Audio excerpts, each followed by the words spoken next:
welcome back everyone. We're again here broadcasting from my apartment in Queens, New York, continuing our Monday through Friday, 5-day-a-week broadcast on the coronavirus, the CCP virus. We're going to start today by talking about how the Chinese Communist Party has launched a soft power campaign and how that campaign seems to be blowing up in their faces. We're also going to go into how the Chinese Communist Party's systems of, say, overseas subversion using business and economy is also taking a pretty serious hit, and some of the aggression we're seeing from the CCP coming out of all of this. And of course, it's Monday, so we're going to be going over some questions and comments from viewers at the end, so stick around for that. Now, of course, folks, if you haven't already, please remember to like and subscribe. Again, we really need your support. And if you're on YouTube, click the notification bell. You get alerts when our new videos are up. And of course, if you've already subscribed, please double check and make sure you are still subscribed, because we've been having folks saying that they're getting unsubscribed, apparently. Who knows what's going on. So first off, there have been reports in Vox, New York Times, several different outlets, saying that China reportedly lobbied the EU to dial down criticism of its COVID-19 disinformation campaigns. So long story short, the European Union's European External Action Service put together this report analyzing the Chinese Communist Party's campaign around the virus launching disinformation. And allegedly, they actually went back and, let's say, weren't as strong as they could have been because the Chinese Communist Party went out and lobbied them to lighten their hand on it. And this is from Vox. It says, EU officials appear to have delayed and rewritten part of a report that worried Chinese diplomats. Now let's go over a few others and I'll give an analysis on this.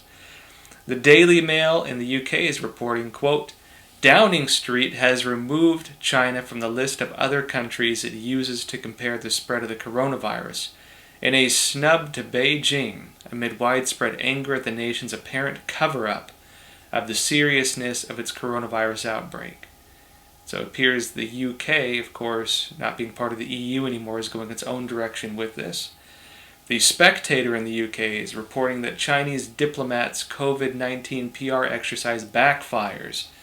So here's the story.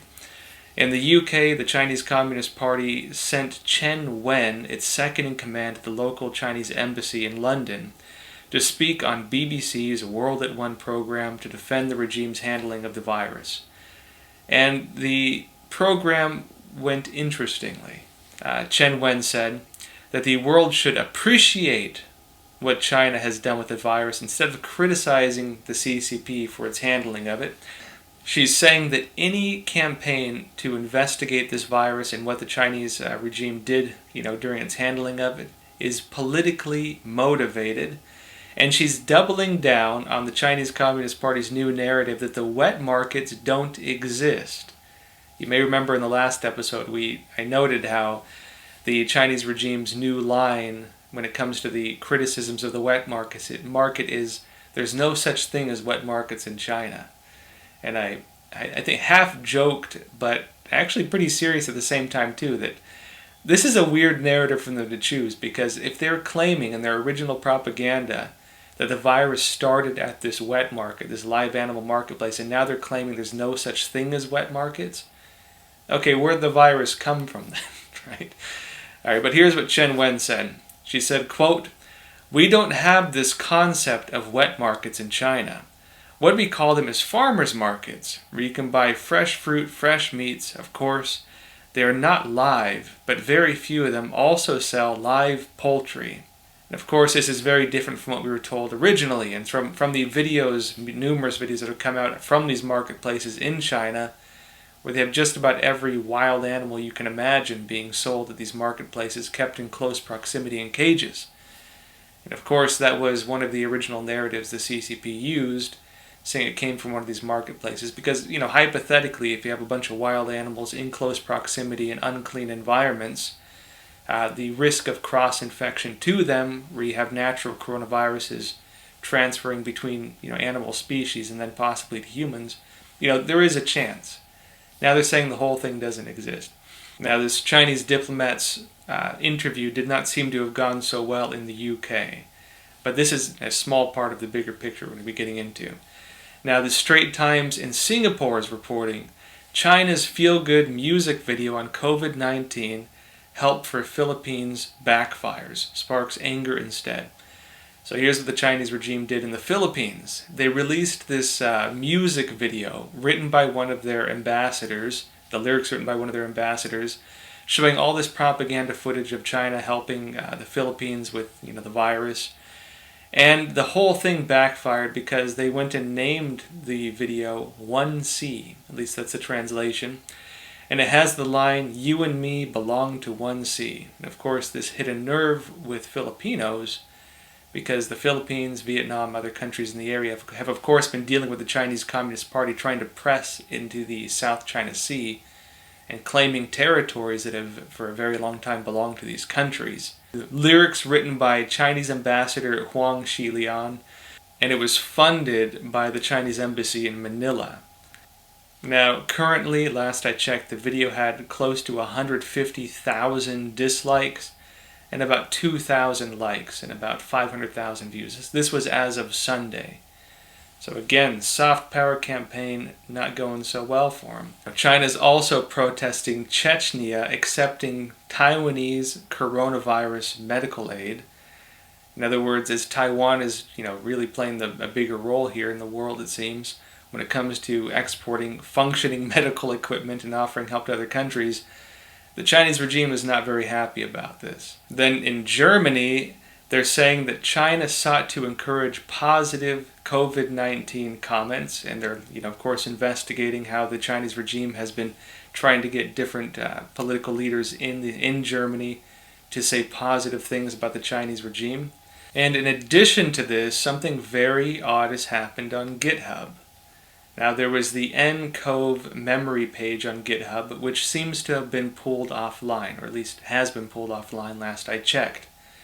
And the creators of it was of course done by volunteers, have been arrested in China. Now this brings up some pretty serious questions, but let's go over what happened first.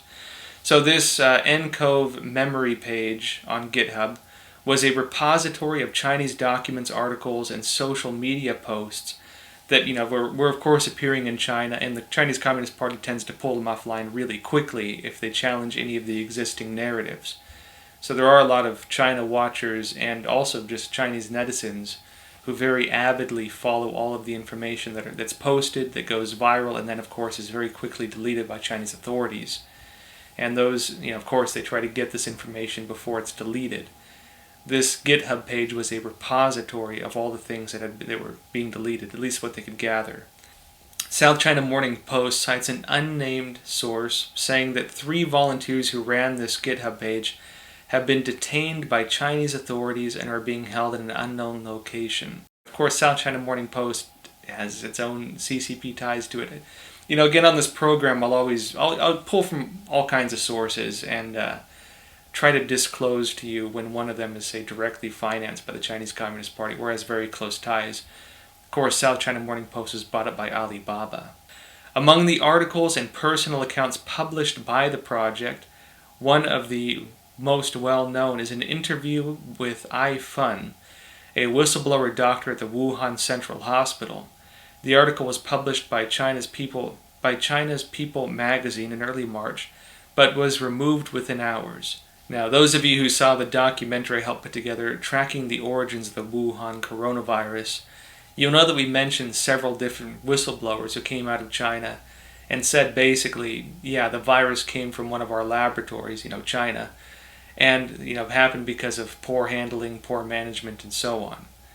This repository was one of the places where one of these whistleblowers, iFun, still had her claims posted. Of course, it was scrubbed from the rest of the Chinese internet. And this case brings up some interesting questions. Namely, GitHub is run by Microsoft. Did Microsoft or GitHub cooperate with Chinese authorities in pulling down this page? And of course, did they have a hand in providing any evidence on these individuals who were running it to Chinese authorities?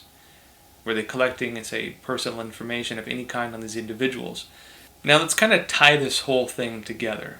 Now I discussed all these different actions being taken by the Chinese regime when it comes to rumors information and investigations being done into the origin of this virus, or about the CCP's handling of this virus. Now it's launching a very aggressive disinformation campaign, which the EU actually had the report on. It's launching a very aggressive diplomatic campaign, which several of these articles discussed. And it seems to be also launching a campaign against whistleblowers, against people in China who are trying to get news out, like we saw with this Github page. This says that the Chinese regime is scared. Now, why would you censor information if you have nothing to fear about the truth? You only fear the truth if you've been lying, right? And so what are they afraid of? I think this is an interesting question to ask right now, because why is the Chinese regime focusing so heavily on discouraging independent investigation?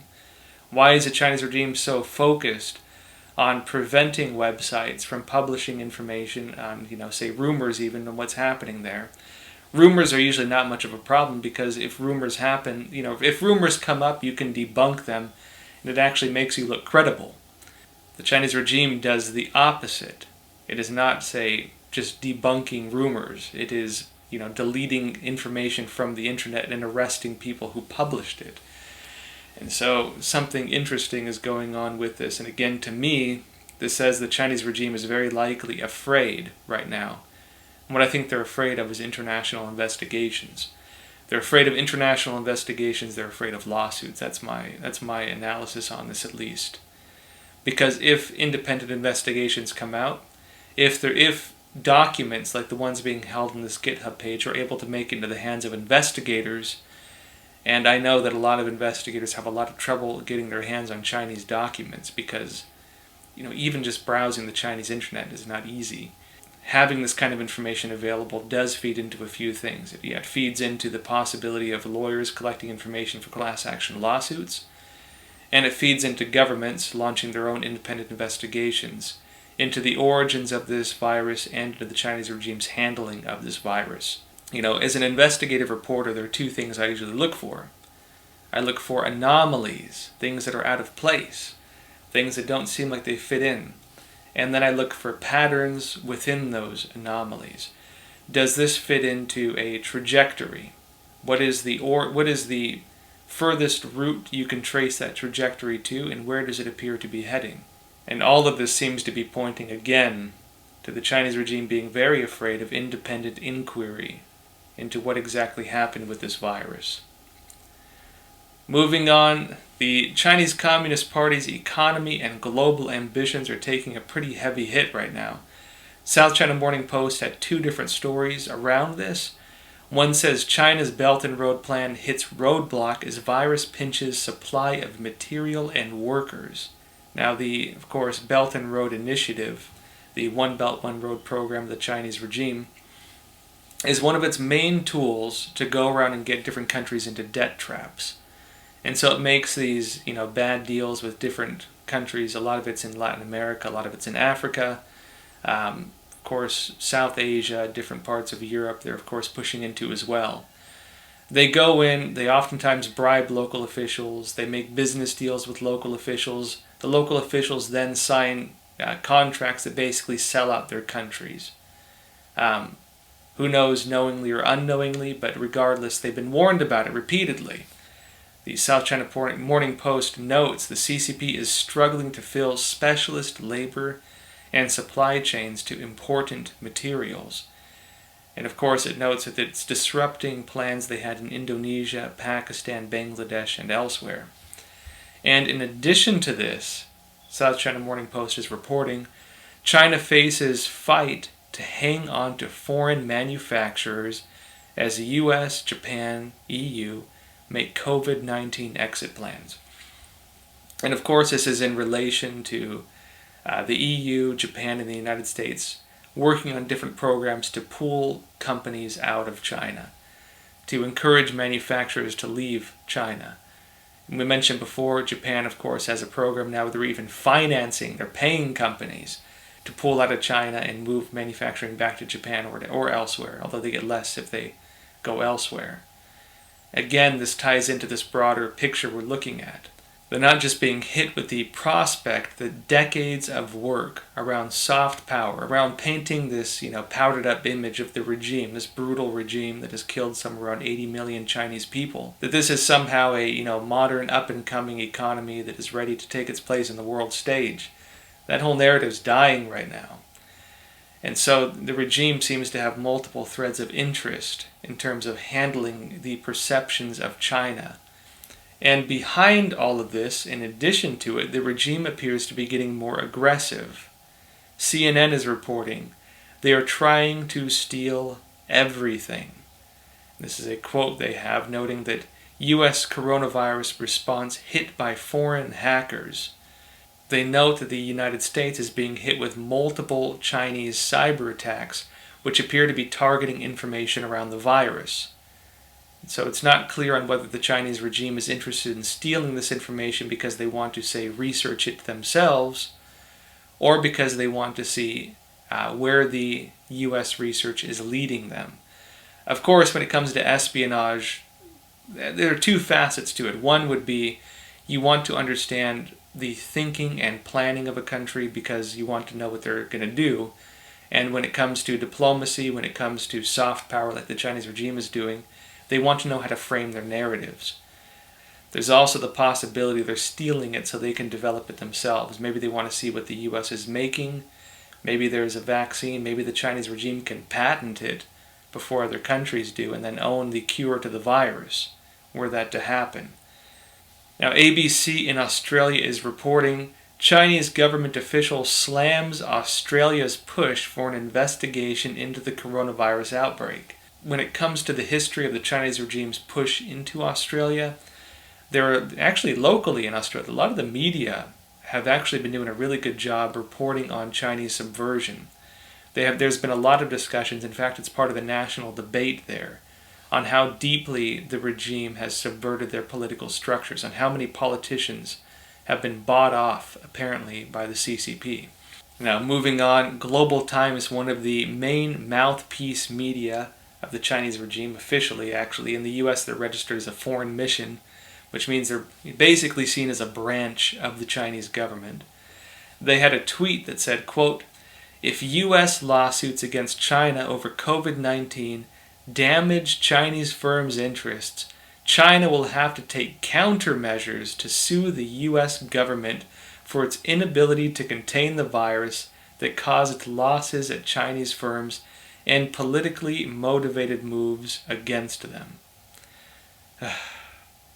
Now, this tweet links to a story from Global Times which states, quote, "To help Chinese businesses handle potential disputes over business contracts, the China Chamber of International Commerce, which represents 246,000 Chinese companies, and Beijing-based Denhong Law Group have recently published a series of legal guidelines for companies to follow in an international business dispute, including legal procedures in the U.S. and other major markets." And what's interesting about the story is they start off with these threats and then they appear to walk them back a little bit. Get this. Towards the end of it, they state, quote, "Still, lawsuits may be too expensive or unfeasible for many Chinese companies given the complexity of the legal systems in different countries." And then they add that for these companies, they say can't afford the lawsuits because of the complex legal systems in other countries. They add that they have other options such as, quote, "One way is that Chinese companies can charge much higher prices for products exported to the U.S. because of the high risk of doing business with the U.S. Now, this is all very bizarre for a few reasons. One is, this is kind of the expected reaction of the CCP to these class action lawsuits, such as the one in Missouri right now being filed against the Chinese regime for its handling of the virus. The Chinese regime will always meet action with the same action. If you accuse it of something, it will accuse you of the same thing back. If it has done something, if it has committed a crime, it will accuse other nations, oftentimes the victim, of committing the crime that it itself committed. So them, saying they're going to sue the West because of the U.S., say, handling of the virus is, it's ridiculous, but it's totally in line with how they operate. This is totally how they operate. And of course, it's interesting that in the Global Times piece itself, they kind of acknowledge that these lawsuits probably wouldn't work and probably wouldn't even happen. And then they state that these companies have other options such as charging much higher prices for products exported to the U.S. That's not going to happen either. Let's be clear. Look, their factories are leaving. Other countries such as India, Cambodia, Vietnam are able to manufacture just as cheap as they can. And so the Chinese regime being able to compete when it comes to this, that's not going to happen. And so this is just Global Times making empty threats, which again ties into this bigger picture I've been pointing at, which is the regime appears to be afraid right now. They seem to be very afraid of these investigations, international investigations. It calls for investigations into its handling of the virus, into how this thing got out. And it also appears to be very afraid of these lawsuits. Otherwise, it wouldn't react like this. Business Insider had a story that says, senior Chinese military officer calls for attacks on U.S. ships in the South China Sea. And it says, quote, the People's Liberation Army Air Force senior colonel argued that the Chinese Navy should ram U.S. Navy warships that try to conduct freedom of navigation operations in Chinese waters, quote unquote, in the South China Sea. Now, when it comes to these Chinese military leaders, they oftentimes say very bizarre things, so a lot of people don't take them seriously. But we often see that when they make claims like this, that they do act on them. You know, the Chinese regime right now appears to be like a cornered animal. I mean, to say it as nicely as possible, because they're becoming more aggressive. They're more likely to lash out when they're in this vulnerable state. And this whole picture we're seeing of their aggression on diplomacy, their aggression with disinformation, their aggression with cyber attacks, their aggression when it comes to making threats, legal threats, and their aggression when it comes to even low-level military attacks. All of this ties into that picture. The regime very likely sees itself as being cornered right now. Cornered namely by calls internationally for investigations into the origin of this virus, because this seems to be what all of this is happening around. And of course, U.S. is calling for investigations, the U.K. is calling for investigations, Australia recently called for all members of the WHO to also investigate the origins of the virus. Other nations as well, Germany, many others are looking into it. And of course, there's talk of rumors in many, many different countries. Canada, Egypt, U.S., you name it. And so, very likely, international investigations, multiple inroads from different countries, multiple lawsuits, different inroads from different countries, each of which has a different legal system. And now it's Monday, and so let's move on to questions and comments from viewers. First up, we have Bob Beckel. He said, quote, how can the virus have an economic impact in a communist state? The CCP has been printing RMB like mad for more than a decade. We have been told that is what constrains the CCP from invading Hong Kong, the only place the CCP holds hard currency. Mainland China runs on funny money. Please explain why the mainland can't just print more paper. How about edible money? Yeah, actually, Bob, I've been thinking the same thing. The Chinese economy, a lot of Chinese expats, a lot of people who get out, and a lot of people who watch the Chinese economy would say it's basically a Ponzi scheme. It operates like a Ponzi scheme. A lot of Chinese companies, in fact, they basically run on debt. And of course, their ability to keep running depends on the Chinese regime funding them each year. And so yes, a lot of the Chinese economy is basically a Ponzi scheme. A lot of it does depend on printing money. And their economic increase each year basically runs on a set number. They can't change it too drastically, this is my analysis, without having the rest of the world notice what they're doing. And so yes, they could technically print more money, and yes, this is how they just operate. And yes, they could even print more money and just not put it on the books and just start spending abroad, which actually might be what they're doing, because a lot of countries, including the UK, including the US, are warning right now that the Chinese regime may be exploiting the virus to go and buy up countries and buy up shares We mentioned before, India, for example, has banned Chinese foreign direct investment because of this threat. And so it is possible that they're still printing money like crazy just so they can go on a buying spree around the whole world right now, which is in fact what a lot of countries are warning about, while at the same time, possibly maintaining a minor economic hit on the books, because everybody would expect there to be at the very least, a minor economic hit.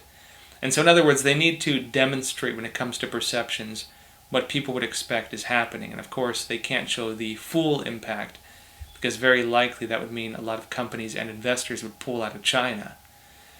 And so yes, that's a great question, Bob. Thank you. Next up we have Stas Innovations. He asked, I have an honest question. If their situation is far worse than they said, and I think nobody can argue all test kits come from China, is it plausible there's a good chance that the kits are tainted with the virus, being that once made, they're sealed to prevent anything getting in? The reason I ask is, a lot of people are coming down with the virus even though they've had no contact for over a month. Stas, that's a good question. Of course, his question's related to previous reporting we had, noting that the CDC, for example, there was a federal investigation into some of these non-functioning test kits they sent out in February, and those investigations found that the kits themselves had been tainted with the virus.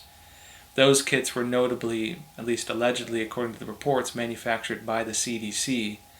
And we noted, of course, in the episode I tracked the origin of some of the kits that went to the UK and were found to be infected, apparently coming from Shanghai. It is very plausible that if the kit itself, being put into your nasal cavity, has the virus on it, we would assume it's that part at least, that you'd probably get it from that. Whether this is the case, absolutely, who knows, we can't say. And then of course there's the question of, would the Chinese regime be doing this intentionally? And honestly, I would not put it past them. And in fact, the Chinese regime right now is being called out for the possibility that they were intentionally spreading the virus. Namely because when they did the lockdowns in Wuhan, they were forbidding internal travel within China from Wuhan, the epicenter of this virus. But they were still allowing international flights out of Wuhan. In other words, the CCP itself did not think it was safe enough for people from Wuhan to travel to other parts of China. They saw that as being a risk, as a threat, to the extent that they shut down one of the main transit hubs of the country right ahead of the Chinese New Year. But they deemed it safe enough for these individuals to still travel to other countries. So why would they do that? And again, tying into the possibility that they're doing this intentionally. It is possible. Again, can't say for sure, but it is possible. Next up, we have a question from Kerrigan Lagrange.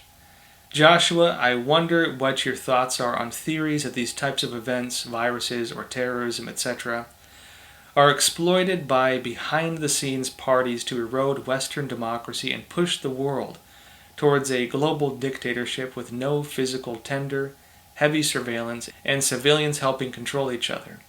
I want to say it's just paranoid people, but historically we can see evidence of incremental movements towards this over the last 20 years. What do you think?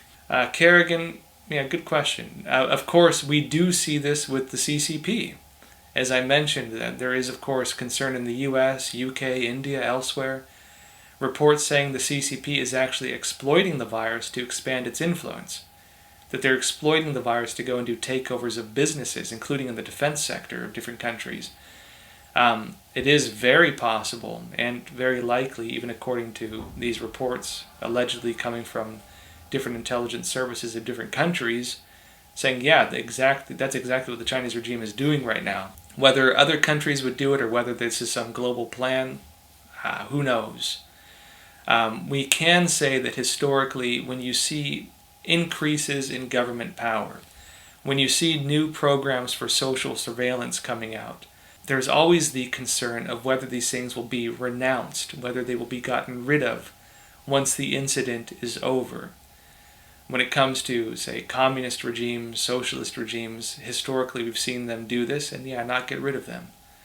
And of course, for example, in Australia, this was a big concern. They released this health tracking app People were worried that their government's going to start tracking them. The government ended up making part of the app open source. People could see what's in it, so they could at least feel somewhat relieved that maybe it's not as bad as they thought it was. But of course, there's the question of, will they use that for other things once this incident is over? And of course, we've also seen different countries, different leaders, different individuals calling for new, what sound like pretty totalitarian concepts, such as, say, chips that will track who has been vaccinated for these things and so on. And so, yeah, it is possible that governments expanding their power will use it for, say, unethical means, or refuse to relinquish that power once the incident is over. Now, it is possible there's some, say, conspiracy between individuals making these calls in different areas. Of course, there are different programs that call for these types of things. There are groups that call for these types of things. So it is possible. Whether that will happen, whether they will be able to maintain those additional power structures, probably not.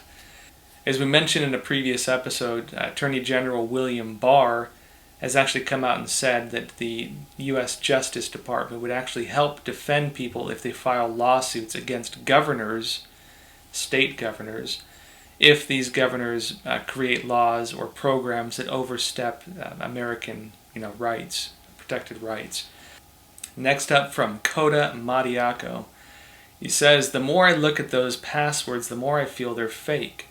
Based on what I know about cybersecurity, I wrote the following on why I think the hacks are fake. Here's why. I'll get into it in a sec." This is, of course, about what we reported in a previous episode, that there were rumors that different organizations, Gates Foundation, this P4 laboratory, the WHO, had emails and passwords leaked online. And as I noted in that episode, I, of course, went over it, and I noted it was hard to tell whether this was true or not. You can't really verify it unless you go and test the passwords and usernames. And that might bring up some legal issues, which I'm not quite interested in doing, as well as some journalistic ethical issues, which I'd rather not get involved with. I found the ones allegedly circulating on the Wuhan laboratory, and they seemed a bit odd, to be honest. I did note that in that episode, but wanted to cover it still because I think, true or false, it's good to look at it and at least try to figure out whether it's real or fake. And so Coda Madiaco has some really interesting analysis on that. He says, 1, the reason I'm thinking it's fake is because the password lengths are incredibly short for a top security clearance biowarfare lab.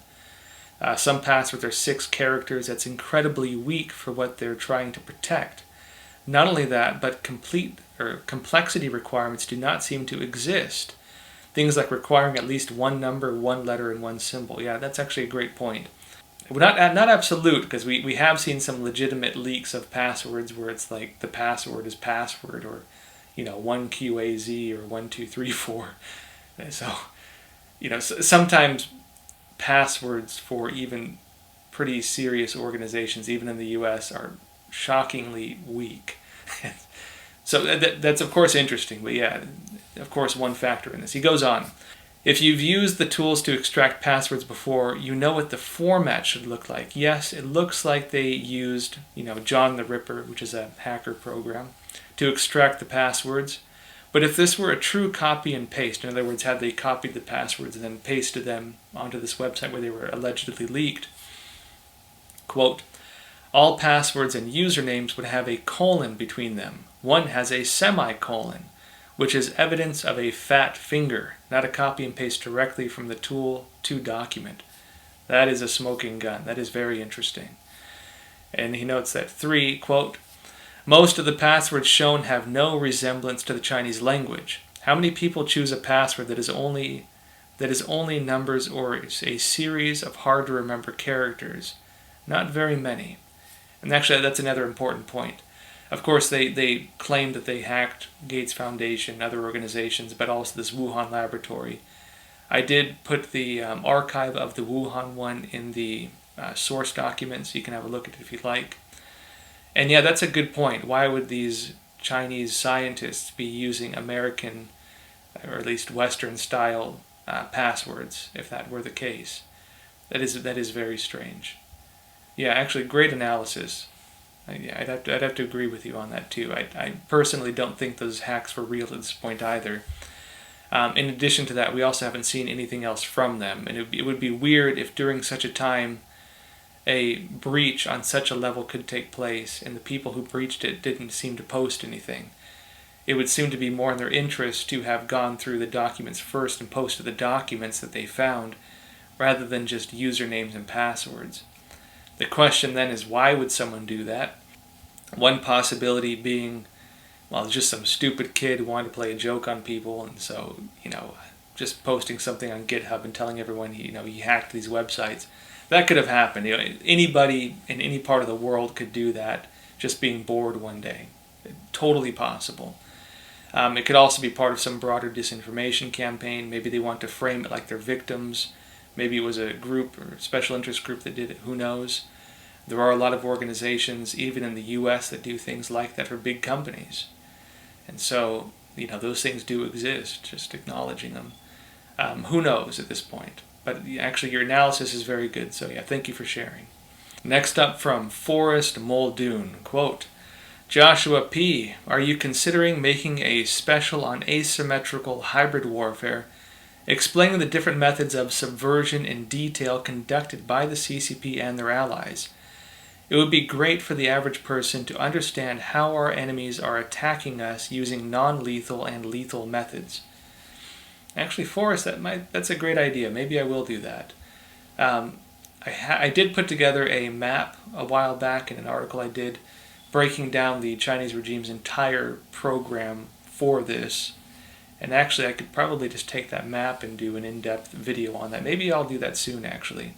And actually, on that note, too, I had mentioned a while back now, and I apologize for the long wait, that I do a video series, or a video originally, talking about the origins of communism, the different organizations at its roots. Now, one of my concerns, of course, getting into that series is how to take this big picture and put it into one video. Communism, if you get into its origins, wasn't really about economics. Pretty much the reason we debated on economics is because Marx wasn't very good at economics. The debate around socialism and communism ended at economics because the socialists, at least at the time of Marx, couldn't win debates when it came to economics or sociology or praxeology, as they called it. And so, in its original form, of course, it was more of a belief. It was metaphysics and ontology. What is the purpose of life and what is the nature of existence? And so, of course, getting into the origins of communism, we need to get into that. And so what I've decided to do with that series is do a 3-part series on it. So stick around for that. We'll be getting into it. Now, that's it for today. So, folks, if you can, please remember to like and subscribe. We, again, really need your support. If you're on YouTube, also remember to click the notification bell. You'll get alerts when our new videos are up. We'll be doing these broadcasts Monday through Friday, focusing on this virus, this coronavirus, CCP virus. And also this week, I'm going to hopefully be getting back into some interviews, so stick around for that. Now, that said, folks, please take care of yourselves, stay healthy. We'll see you next time.